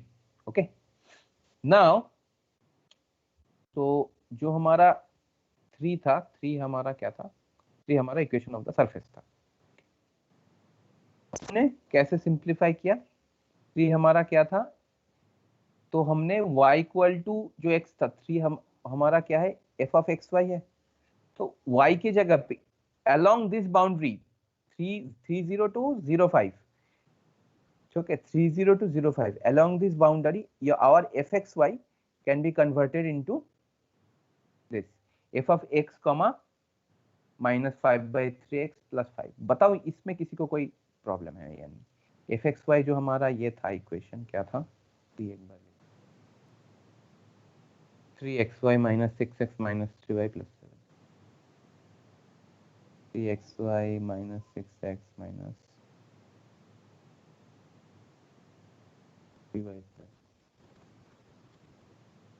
3y + 7। तो इसको हमने इस तरह से लिखा, that is this will be the equation, this will be the equation on this straight line. ये हमारा डोमेन है, ये हमारा डोमेन का स्ट्रेट लाइन है। तो डोमेन का स्ट्रेट लाइन में हमारा जो इक्वेशन है that will be converted into this, जो हमारा इस तरह का आ रहा है। तो अब इसमें हम क्रिटिकल पॉइंट्स निकालेंगे। हमारा fxy has been converted into wx now. w prime x is, w prime x जो है that is dependent on x। तो इसको हम 0 के साथ इक्वेट करके हमने जो पॉइंट निकाला that is a critical point, that is the only critical point of w। तो ये जो है 7/5 comma f of comma sorry wx, 755 को पुट कर, तो ये एक हमारा क्रिटिकल पॉइंट आ गया। ठीक है, तो हमारे पास दो क्रिटिकल पॉइंट आ गए, 1,2 एंड दिस पॉइंट 755, 8/3। ठीक है,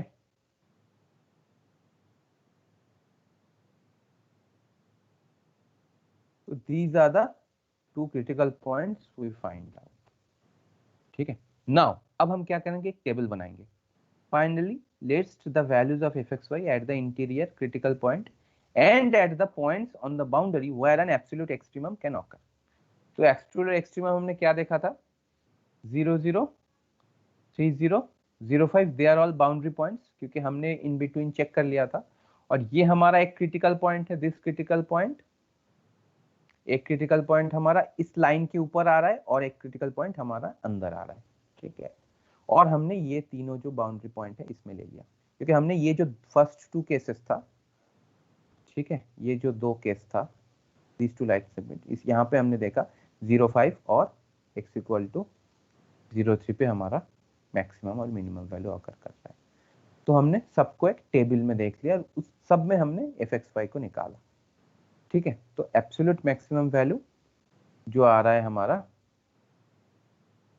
एब्सोल्यूट मिनिमम वैल्यू आ रहा है -11 और एब्सोल्यूट मैक्सिमम वैल्यू आ रहा है 7। तो हमें ये सारे वैल्यूज जो है ये कंपेयर करने के बाद हमें बताना पड़ेगा what will be the maximum and what will be the minimum. ठीक है, ये थोड़ा सा कॉम्प्लिकेटेड है। ठीक है, बट आपको इस चीज को और भी 2-3 बार ही देखना। ठीक है, और मैं एक एग्जांपल करता हूँ।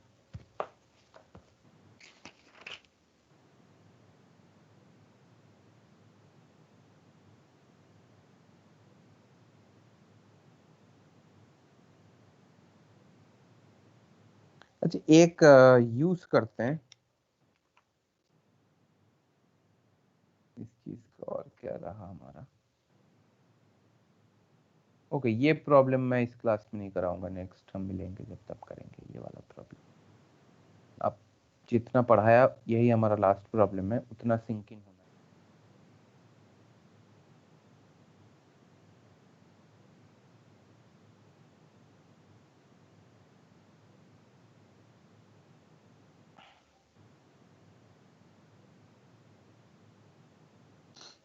Examine the function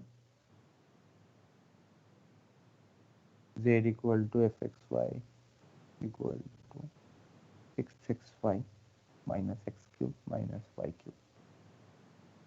Okay. For local or absolute, मतलब check for extrema and saddle points.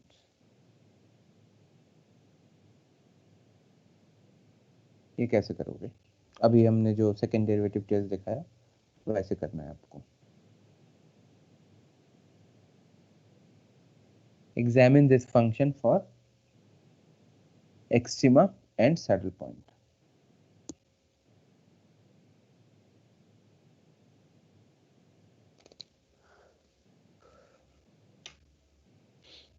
करो करो।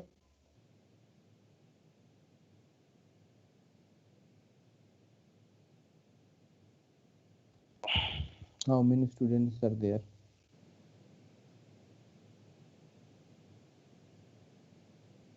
एक भाग गया, दो भाग गया, 21 बच्चे हुए थे।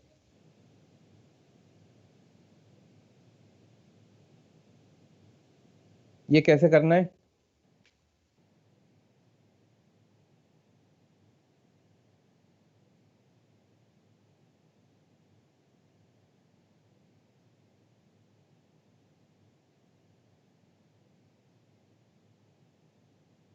इन दोनों को अगर आप सॉल्व करोगे,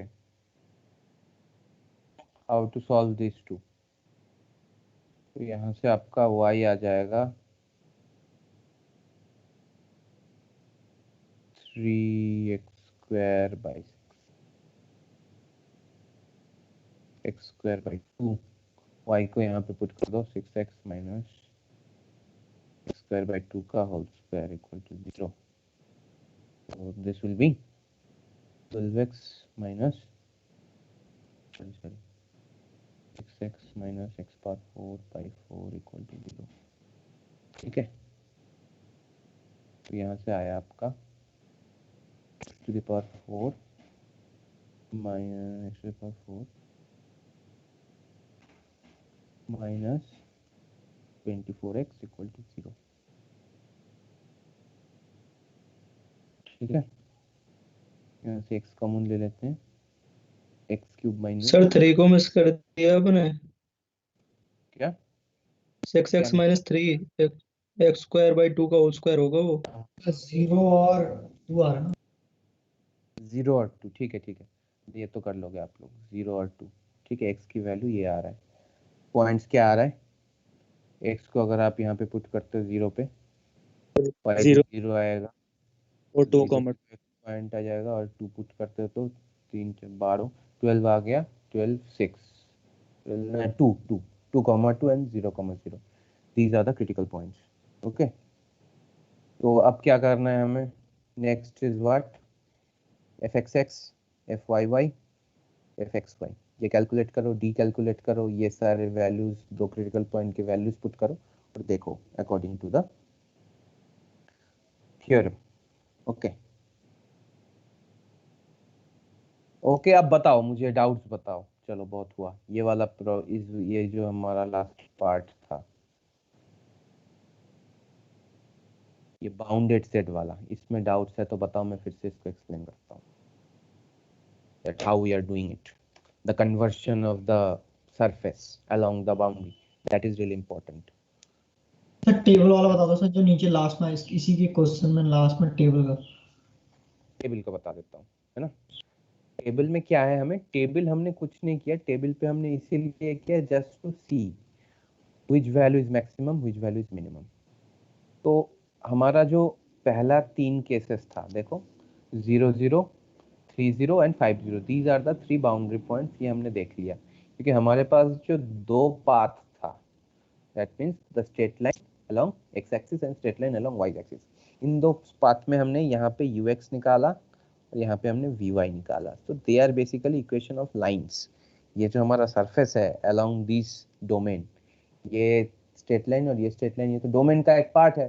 तो इस डोमेन पे ये जो फंक्शन होगा सरफेस, तो वो हमारा सिंगल वैल्यू फंक्शन में कन्वर्ट हो जाता है। तो वहां पे हमने देखा फर्स्ट डेरिवेटिव निकाल के, वहां उसके अंदर कोई क्रिटिकल पॉइंट नहीं है, तो बाउंड्री पॉइंट्स पे हमने वैल्यू इसमें फंक्शनल में इक्वेशन में पुट करके देख ले कि वहां पे एक्सट्रीमम वैल्यू ऑकर करेगा। तो वो जो 3 वैल्यू है, these are from the boundary points. Boundary point simply put it in the equation of the surface. अब हम आए ये इस स्ट्रेट लाइन में, जिससे हमने निकाला कि 7/5 and 8/3 that is another critical point on the boundary. ठीक है, that is another critical point on the boundary, this boundary कहाँ के 5 0 0 एंड 5 0 में जो हम ट्रायंगल का जो हाइपोटेन्यूज है, हाइपोटेन्यूज के ऊपर ये पॉइंट जो है that is also critical point. तो इसको हमने फिर से फंक्शनल वैल्यू में पुट किया, सो दिस इज द वैल्यू, और ये क्रिटिकल पॉइंट है, दिस इज द, सारे वैल्यूज को कंपेयर किया हमने, तब देखा कि हमारा जो 30 है, 30 पॉइंट पे हमारा सबसे मिनिमा होगा और मैक्सिमम होगा 00 पॉइंट पे, क्योंकि हमारा जो एक्सट्रीमम वैल्यू थ्योरम, वहां से हम देखते थे कि जो मैक्सिमम मिनिमा होगा वो हमेशा क्रिटिकल पॉइंट्स में ऑकर करता है। तो इसीलिए हमें क्रिटिकल पॉइंट्स निकालना जरूरी है, but not the vice versa. Critical point है तो वो मैक्सिमम मिनिमा पॉइंट होगा हमेशा, that is not the case, क्योंकि there is an example of saddle point, that means the point of inflection. Okay, yes sir. ठीक है, so this is it guys. तो syllabus more or less है, हम doubt class कर सकते हैं, क्योंकि कल और परसों मैं रहूंगा नहीं, तो आज इसीलिए लंबा खींचना पड़ा थोड़ा सा। ठीक है, pardon me for that, and hope you study this portion well. कि ये जो चंदर कह रहा है सर ऊपर से जा रहा है, क्योंकि मैं इनफ टाइम देता हूँ आप लोगों सर को, उस टाइम पे गया था, अब नहीं गया। क्योंकि ऐसा नहीं होना चाहिए, क्योंकि आप लोग जी के स्टूडेंट्स हो, मैं ऑनर्स के बच्चों को जिस तरह से पढ़ाता हूँ आपको भी उस तरह से पढ़ाता हूँ, और आप लोगों को और ज्यादा अच्छे से पढ़ाता हूँ, because you guys are students from non mathematical background. ठीक है, आप लोगों का जो main subject that is not mathematics, इसीलिए आप लोगों के ऊपर ध्यान मेरा ज्यादा रहता है। So try not to waste this classes. Okay, अच्छा हाँ, चंदर का 2 डाउट था, वो क्लियर करना है मेरे को। ठीक है, चंदर ने जो भेजा था ये आप लोग भी देख लो, ये मैं मिस भी कर गया।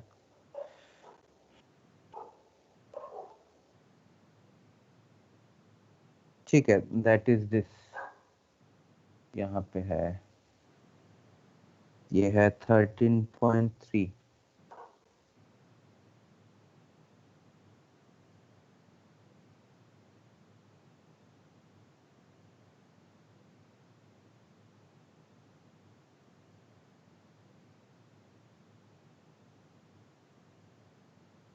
ये problem right Chander, implicit partial differentiation.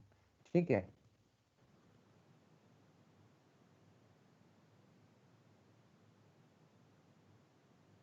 so see this problem, so they are asking find the slope of the sphere that is in the y direction at point this and this। ठीक है, तो y direction में हमें partial derivative निकालना है। ठीक, तो y direction का पार्शियल डेरिवेटिव क्या होता है, that was f of f suffix y। ठीक है, दिस इज द, हमें fy निकालना है। अब Chander asked that what is the this question actually, why we differentiate with respect to x and didn't consider z as constant। Okay, तो ये हमें थोड़ा सा समझना पड़ेगा। तो यहाँ पे 2 पॉइंट दिया गया है, तो ये इसने दिखाया कि the point this lies on the upper hemisphere, ठीक है, and this point lies in the lower hemisphere. ठीक है, तो हमें इन दोनों पॉइंट से निकालना है टेंजेंट का स्लोप। तो इस ये जो 2 पॉइंट्स है इसमें हमने क्या किया, एक प्लेन डॉट ड्रॉ किया और उस प्लेन के साथ स्फीयर का जो है इंटरसेक्शन जो है दैट इज अ सर्कल। तो सर्कल के इस 2 पॉइंट्स पे हमें ग्राफ चाहिए। तो यहाँ पे एक मेथड है, मैं दूसरा मेथड भी आपको दिखाऊंगा। ठीक है, तो यहाँ पे क्या कह रहा है, पहले इस चीज को समझ लेते हैं what they are saying. So we could find the slopes by differentiating, एक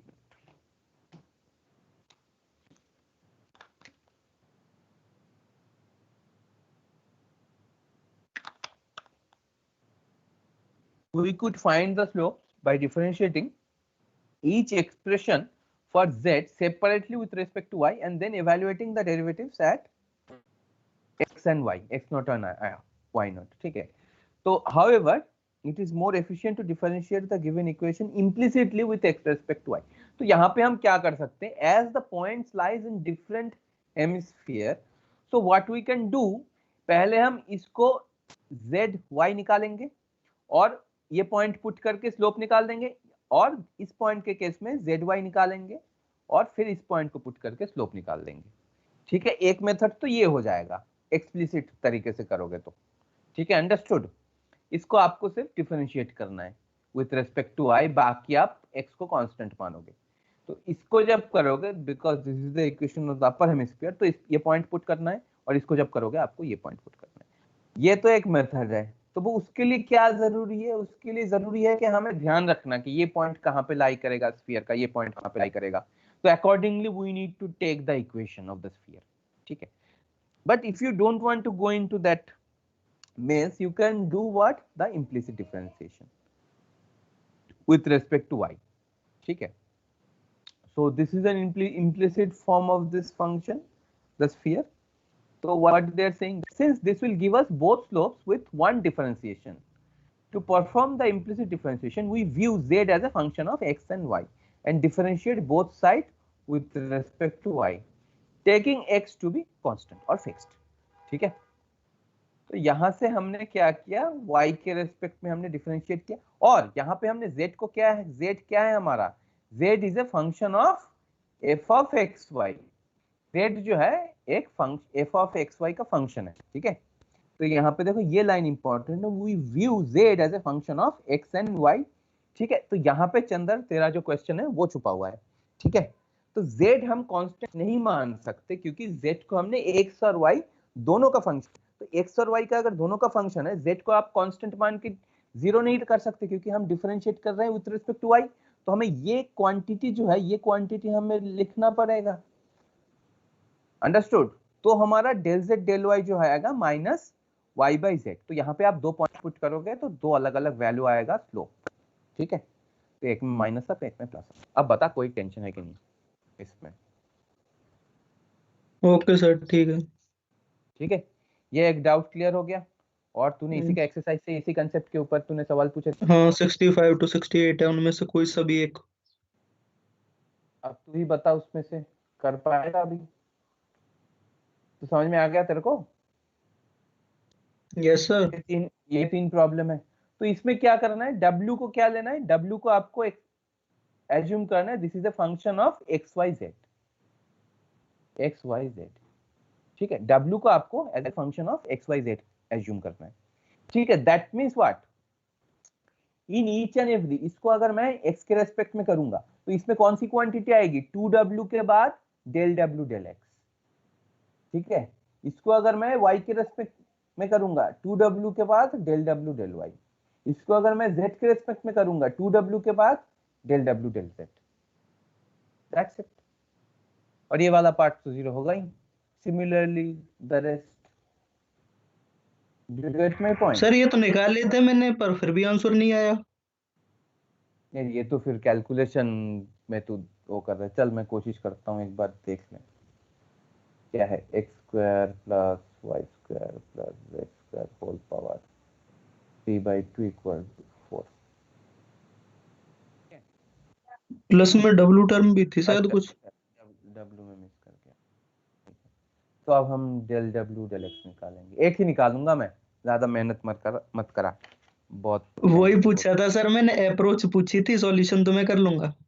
हाँ तो अप्रोच करो, मैं सोल्यूशन ही करके दे रहा हूँ। तो 3/2 x square plus y square plus z square plus W square to the power 3/2 minus 1 into, तो x के रेस्पेक्ट में इंटू में क्या आएगा 2x।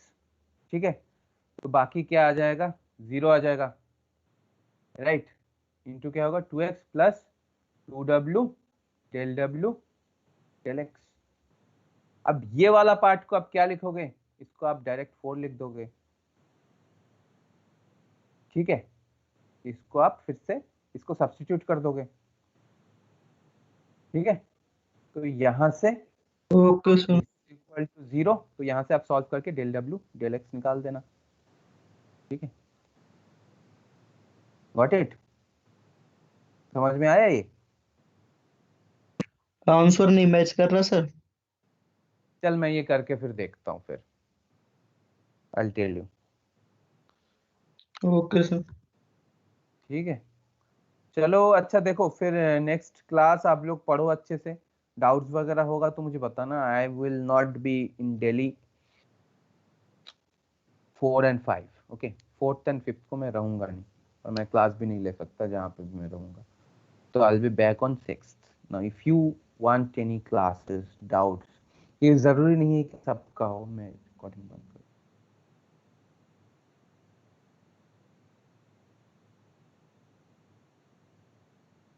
ओके। तो जरूरी नहीं है कि सबको आना हो, तो आप लोग जो है अनऑफिशियल ग्रुप में शेयर करना। अगर 4-5 लोगों का केमिस्ट्री या इसका क्या नाम है, इलेक्ट्रॉनिक्स का अलग अलग तरीके से भी डाउट हो रहा है, तो आप लोग मुझे बता देना ग्रुप पे। तो हम लोग अनऑफिशियल क्लास तो हम कभी भी और रख सकते हैं, रात को रख सकते हैं, संडे को रख सकते हैं, कभी भी। ठीक है, तो आप लोग का ये जी का एग्जाम पेपर कब है? 27। 27, तो मोस्ट प्रोबेबली डाउट उसी वीक आएगा ज्यादातर। ठीक है, तो इन द मीन टाइम आप लोग पढ़ते रहो। तो ये सिलेबस जो है हमारा यहीं तक था। ठीक है, ओके देन।